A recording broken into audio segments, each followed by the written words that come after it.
தமிழொலி நேயர்களுக்கு வணக்கம். இன்றைய காலை நேர தலைப்பு செய்திகள். கடந்த 10ஆம் தேதி பிணையில் விடுவிக்கப்பட்ட போது உத்தரவுகளை மீறி தேசபந்து தென்னக்கோன் நீதிமன்றத்தை அவமதித்ததாக மாத்தறை நீதவான் நீதிமன்றம் நேற்று தெரிவித்துள்ளது. அதன்படி நீதிமன்ற அவமதிப்புக்காக முதல் கட்டத்திலேயே வழக்கு தொடர மாத்தறை நீதிமன்றத்துக்கு அதிகாரம் இல்லாததால் தேசபந்து தென்னக்கோனுக்கு எதிராக மேன்முறையீட்டு நீதிமன்றத்தில் வழக்கு தாக்கல் செய்ய மாத்தறை நீதவான் நீதிமன்றம் உத்தரவிட்டுள்ளது. நாட்டில் கல்வித்துறையில் விரிவான மாற்றத்தை ஏற்படுத்த அரசாங்கம் திட்டமிட்டுள்ளதாக ஜனாதிபதி அனுரகுமார திசாநாயக்க தெரிவித்துள்ளார். வரலாற்று சிறப்புமிக்க ரங்கிரி தம்புள்ளை ராஜபகா விகாரையில் நேற்று பிற்பகல் தங்கவேலிகளுடன் கூடிய போதியை திறந்து வைக்கும் நிகழ்வில் கலந்து கொண்டு உரையாற்றும் போதே அவர் இதனை குறிப்பிட்டுள்ளார். அத்தோடு நாட்டிற்கு தேவையான பொருளாதார சமூக மற்றும் அரசியல் மாற்றத்தில் அறிவார்ந்த மற்றும் நல்லொழுக்கங்களுடன் கூடிய எதிர்கால தலைமுறையை உருவாக்க வேண்டும் எனவும் அவர் குறிப்பிட்டுள்ளார். அதேபோன்று எதிர்கால சந்ததியினரை போதைப்பொருள் பாவனையில் இருந்து காப்பாற்றுவதற்காக திட்டமிட்ட வகையில் செயற்படும் போதைப்பொருள் வியாபாரத்தை தடுக்க அரசாங்கம் நடவடிக்கைகளை எடுத்து வருவதாகவும் ஜனாதிபதி அனுர தெரிவித்துள்ளார். இந்தியா மற்றும் ஐக்கிய அரபு ராஜ்யத்துடன் எரிசக்தி மையத்தை உருவாக்குவதற்கான திட்டங்களில் இலங்கை அடுத்த மாதம் பணிகளை ஆரம்பிக்கும் என்று இலங்கையின் எரிசக்தி அமைச்சர் தெரிவித்துள்ளார். தமது நாடு எரிசக்தி நெருக்கடியில் இருந்து மீள்வதற்கு அதன் மூலோபாய இருப்பிடத்தை பயன்படுத்த எதிர்பார்க்கிறது என்று அவர் குறிப்பிட்டுள்ளார். இந்திய பிரதமர் நரேந்திர மோடி இந்த மாதம் இலங்கைக்கு விஜயம் செய்த போது இந்த மையத்தை உருவாக்குவதற்கான ஒப்பந்தத்தில் 3 நாடுகளும் கையெழுத்திட்டன. இந்த நிலையில் இலங்கை அரசு நடத்தும் சிலோன் பெட்ரோலியம், இந்தியன் ஆயில் மற்றும் ஏடி போர்ட்ஸ் ஆகியவற்றின் பிரதிநிதிகள் மே மாத இறுதியில் இலங்கையில் கூடிய மையத்துக்கான விரிவான வணிக திட்டம் குறித்த விவாதங்களை ஆரம்பிப்பார்கள் என்று இலங்கை எரிசக்தி அமைச்சக செயலாளர் உதயங்க கேமபால தெரிவித்துள்ளார். நாடளாவிய ரீதியில் ஜனவரி மாதம் முதல் இதுவரையான காலப்பகுதியில் 16,544 சிக்குன்குன்யா நோயாளர்கள் பதிவாகியுள்ளனர். அவர்களில் மேல் மாகாணத்தில் மட்டும் 7,611 நோயாளர்கள் பதிவாகியுள்ளனர். அதன்படி கொழும்பு மாவட்டத்தில் அதிகளவாக 2,709 பேரும், கம்பகாவில் 2,453 பேரும், களுத்துறையில் 567 பேரும் பதிவாகியுள்ளனர். இது தொடர்பில் மேல் மாகாண ஆளுநர் கருத்து தெரிவிக்கையில், நுளம்புகளால் பரவும் சிக்கன்குன்யா நோயை தடுப்பதற்கு விரைவான நடவடிக்கை எடுத்து வருகின்றோம். எனது உத்தரவின் கீழ் கொழும்பு பிராந்திய சுகாதார அலுவலகத்துடன் ஒருங்கிணைந்து ட்ரோன்களை பயன்படுத்தி புகை வீசுதல் போன்ற அனைத்து தடுப்பு நடவடிக்கைகளும் நடந்து வருகின்றன. அத்துடன் இம்மாதத்தில் 18 சிக்கன்குன்யா நோய் தடுப்பு திட்டங்கள் மேற்கொள்ளப்பட்டுள்ளதாக தெரிவித்துள்ளார்.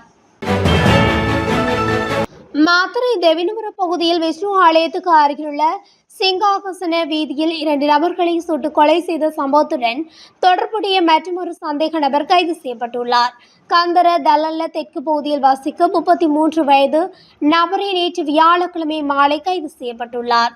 கைது செய்யப்பட்ட சந்தேக நபர் இரட்டை கொலை சம்பவத்தில் ஈடுபட்ட துப்பாக்கிதாரிகளுக்கு உடந்தையாக இருந்தார் என்று போலீசார் தெரிவித்துள்ளனர். கடந்த மார்ச் மாதம் 21ஆம் தேதி இரவு நடத்தப்பட்ட துப்பாக்கிச் சூட்டில் 27 மற்றும் 29 வயதான இருவர் உயிரிழந்தனர். சம்பவம் தொடர்பில் இதுவரை துப்பாக்கிதாரி உள்ளிட்ட 13 பேர் கைது செய்யப்பட்டுள்ளமை குறிப்பிடத்தக்கது. கட்டுநாயக்க விமான நிலையத்தில் 2 பயணப்பொதிகள் மீட்கப்பட்டுள்ளதாக தெரிவிக்கப்படுகின்றது. குறித்த பயணப்பொதிகள் நேற்று அதிகாலை விமான நிலைய சுங்க அதிகாரிகளால் கைப்பற்றப்பட்டுள்ளன. இதன்போது பயணப்பொதியிலிருந்து 3 கோடி ரூபாய் பெறுமதியான 228 கையடக்க தொலைபேசிகள் மற்றும் டப் கணனிகள் மீட்கப்பட்டுள்ளன. துபாயில் இருந்து நேற்றைய தினம் அதிகாலை 5:30 மணியளவில் கட்டுநாயக்க விமான நிலையத்தை வந்தடைந்த நபர் ஒருவர் இந்த 2 பயணப்பொதிகளையும் விமான நிலையத்தில் வைத்துவிட்டு சென்றுள்ளதாக விசாரணையில் தெரிய வந்துள்ளது. மட்டக்களப்பு கிரான்குளம் பகுதியைச் சேர்ந்த பாடசாலை மாணவி ஒருவர் திடீர் சுகவீனம் காரணமாக உயிரிழந்துள்ளார்.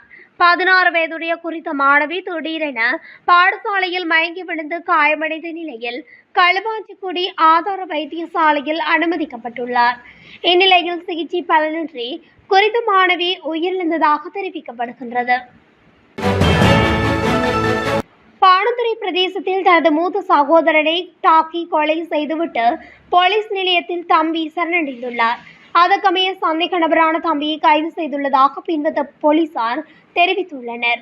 நேற்று இரவு சகோதரர்களுக்கு இடையில் ஏற்பட்ட வாக்குவாதத்தின் போது இந்த தாக்குதல் நடந்ததாக தெரிவிக்கப்படுகிறது.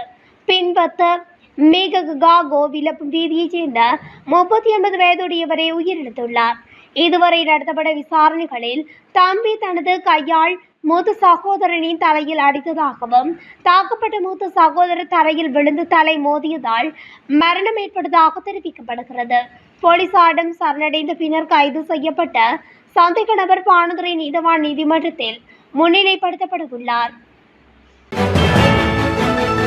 கண்டி ஸ்ரீ தலதா வழிபாடு கடமைகளின் போது 2 போலீஸ் அதிகாரிகள் உயிரிழந்ததாக சமூக ஊடகங்களில் பரவிய செய்தியில் எவ்வித உண்மைத்தன்மையும் இல்லை என கண்டி பிரதேசத்துக்கு பொறுப்பான சிரேஷ்ட போலீஸ் அதிகாரிகள் தெரிவித்துள்ளனர். மாத்தறை மற்றும் கடுகண்ணாவை போலீஸ் நிலையங்களில் பணியாற்றிய 2 அதிகாரிகள் உயிரிழந்துள்ள நிலையில் அவர்கள் நேரடியாக ஸ்ரீ தலதா வழிபாடு கடமைகளில் ஈடுபட்ட அதிகாரிகள் அல்ல எனவும் போலீசார் குறிப்பிட்டனர். உயிரிழந்தவர்கள் போலீஸ் போக்குவரத்து பிரிவு அதிகாரிகள் எனவும் அவர்களில் ஒரு அதிகாரி மாரடைப்பாலும் மற்றொரு அதிகாரி வாகன விபத்தினாலும் உயிரிழந்ததாக தெரிவிக்கப்படுகிறது. அதேபோல தலதா மாளிகை வளாகத்திலும் அதன் சுற்றுப்புறங்களிலும் கடமைகளில் ஈடுபட்டுள்ள போலீஸ் அதிகாரிகள் ஸ்ரீ தலதா வழிபாடு கடமைகளுக்காக பிரத்யேகமாக நியமிக்கப்பட்ட அதிகாரிகள் எனவும் போலீசார் தெரிவித்துள்ளனர். மகிந்தனை திசப்புர பிடிஎஸ் சந்தையில் பாடசாலை மாணவர்கள் ஏற்றிச் சென்ற பேருந்து ஒன்று விபத்துக்குள்ளானதில் 28 பேர் காயமடைந்துள்ளனர். இந்த விபத்து நேற்று காலை இடம்பெற்றதாக மகியங்கனை போலீசார் தெரிவித்துள்ளனர். விபத்தில் காயமடைந்தவர்கள் சிகிச்சைக்காக மகியங்கனை ஆதார வைத்தியசாலையில் அனுமதிக்கப்பட்டுள்ளனர். பேருந்தின் தடுப்பு செயலிழந்ததால் இந்த விபத்து ஏற்பட்டதாக போலீசார் நடத்திய முதற்கட்ட விசாரணையில் தெரிய வந்துள்ளது. யாழ்ப்பாணத்தில் வீடொன்றுக்குள் அத்துமீறி நுழைந்த போலீஸ் உத்தியோகத்தர் ஒருவர் விளக்கமறியலில் வைக்கப்பட்டுள்ளார். யாழ்ப்பாணம் போலீஸ் நிலையத்தில் கடமையாற்றும் போலீஸ் உத்தியோகத்தர் யாழ் புறநகர் பகுதியில் உள்ள யுவதியொருவரின் வீட்டுக்குள் அத்துமீறி நுழைந்து அங்கு அடாவடியில் ஈடுபட்டுள்ளார். அதன் அடிப்படையில் விசாரணைகளை முன்னெடுத்த போலீசார் போலீஸ் உத்தியோகத்தரை கைது செய்து விசாரணைகளின் பின்னர் நேற்றைய தினம் யாழ் நீதவான் நீதிமன்றத்தில் முற்படுத்தினர். இதன்போது எதிர்வரும் திங்கட்கிழமை வரையில் போலீஸ் உத்தியோகத்தரை விளக்கமறியலில் வைக்குமாறு உத்தரவிட்ட மன்று அன்றைய தினம் அடையாள அணிவகுப்பை நடத்தவும் திகதியிட்டுள்ளது. யாழ்ப்பாணம் தெளிப்பளையில் உள்ள மகளிர் இல்லம் ஒன்றில் தங்கியிருந்த யுவதியொருவர் தவறான முடிவெடுத்து உயிரிழந்துள்ளதாக போலீசார் தெரிவித்தனர். இந்த சம்பவம் வியாழக்கிழமை அன்று இடம்பெற்றுள்ளது. உயிரிழந்தவர் 22 வயதுடைய யுவதியொருவர் ஆவார். அவருடைய சடலம் யாழ் போதனா மருத்துவமனைக்கு கொண்டு செல்லப்பட்டுள்ளது. இறப்புக்கான காரணம் தொடர்பில் இன்னமும் உத்தியோகபூர்வமான தகவல்கள் வெளியிடப்படவில்லை. அவரது சகோதரி ஒருவரும் அதே மகளிர் இல்லத்திலேயே தங்கியுள்ளதாக கூறப்படும் நிலையில் சம்பவம் தொடர்பான மேலதிக விசாரணைகளை போலீசார் மேற்கொண்டு வருகின்றனர். எதிர்காலத்தில் விவசாயிகளுக்கு களைக்கொல்லிகள் மற்றும் பூச்சிக்கொல்லிகளை இறக்குமதி செய்து நியாயமான விலையில் வழங்க அரசாங்கம் நடவடிக்கை எடுக்கும் என ஜனாதிபதி அனுரகுமார் திசாநாயக்க தெரிவித்துள்ளார். புத்தளத்தில் நேற்று நடைபெற்ற மக்கள் சந்திப்பில் வைத்து உரையாற்றும் போதே அவர் மேற்கண்டவாறு குறிப்பிட்டுள்ளார். தொழிலாளர் ஒருவர் வாக்களிப்பதற்காக விடுமுறை கோரினால் அது தொடர்பாக பணியமர்த்துபவர் தொழிலாளருக்கு போதுமானதாக கருதப்படும் குறைந்தபட்சம் 2 மணி நேர பணி விடுமுறை ஊதியத்துடன் வழங்க வேண்டும் என தேர்தல்கள் ஆணைக்குழு விசேட அறிக்கை ஒன்றை வெளியிட்டுள்ளது. வாக்களிப்புக்காக அனைவருக்கும் அவர்களது நிறுவனங்கள் விடுமுறை வழங்க வேண்டும் எனவும் அந்த அறிக்கையில் மேலும் குறிப்பிடப்பட்டுள்ளது. இவ்வாறு வழங்கப்படும் விடுமுறை காலம் தற்காலிக தொழிலாளர்கள் உட்பட அனைத்து தொழிலாளர்களுக்கும் ஊதியத்துடன் கூடிய சிறப்பு விடுமுறையாக கருதப்பட வேண்டும் எனவும் இது தொழிலாளர்களின் வழக்கமான விடுமுறை உரிமைகளுக்கு வெளியில் இருக்க வேண்டும் எனவும் அந்த அறிக்கையில் தெரிவிக்கப்பட்டுள்ளது. இத்துடன் தமிழொலியின் இன்றைய காலை நேர தலைப்பு செய்திகள் நிறைவடைகின்றன. தொடர்ச்சியாக செய்திகளை அறிந்து கொள்ள தமிழொலி ஊடகத்துடன் இணைந்திருங்கள். நன்றி, வணக்கம்.